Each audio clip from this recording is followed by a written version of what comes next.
अब नेपालगञ्जमा जेठ महिना त कसैलाई पनि मन पर्दैन होला, तर जेठ महिना सबै नेपालगञ्जियाहरूलाई एक कुराले गर्दा मनपर्छ, त्यो हो भण्डारा। हनुमानजीको भण्डारा लाग्छ नेपालगञ्जमा, अनि त्यसमा पाउने यो chhola is in itself it is iconic. So let's make it है, बनाउन एकदमै इजी छ। So let's make it. त्यसको लागि चाहिँ हामीले एउटा कुकरमा रातिभर भिजाएको मटरलाई चाहिँ राख्छौँ। त्यसमा चाहिँ हामीले अलिकति बेसार र नुन राख्छौँ।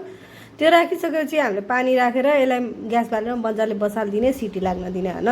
अर्कोतर्फ हामीले प्याज लसुन अनि त्यसपछि टमाटर काट्छौँ। लसुनलाई यसरी कुटिसकेपछि हामीले मसला बनाउँछौँ। मसलामा चाहिँ हामीले 2 चम्चा जति धनियाँ पाउडर राख्छौँ, 1 टिस्पुन जति बेसार, 1 चम्चा जति खुर्सानी पाउडर, हुन त जति पिरो खान मन छ त्यति हाल्नुपर्छ। अनि त्यसपछि हामीले मजाले सत्वको गरम मसला हाल्छौँ।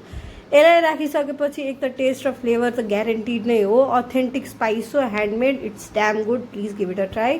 त्यसपछि तेल तताएर हामीले त्यसमा चाहिने हाम्रो अलिकति कालो अलैँची हाल्ने, अलिकति जिरा, तेजपात अनि दालचिनी राख्ने। त्यसको तड्का दिइसकेपछि नि प्याज भुट्ने।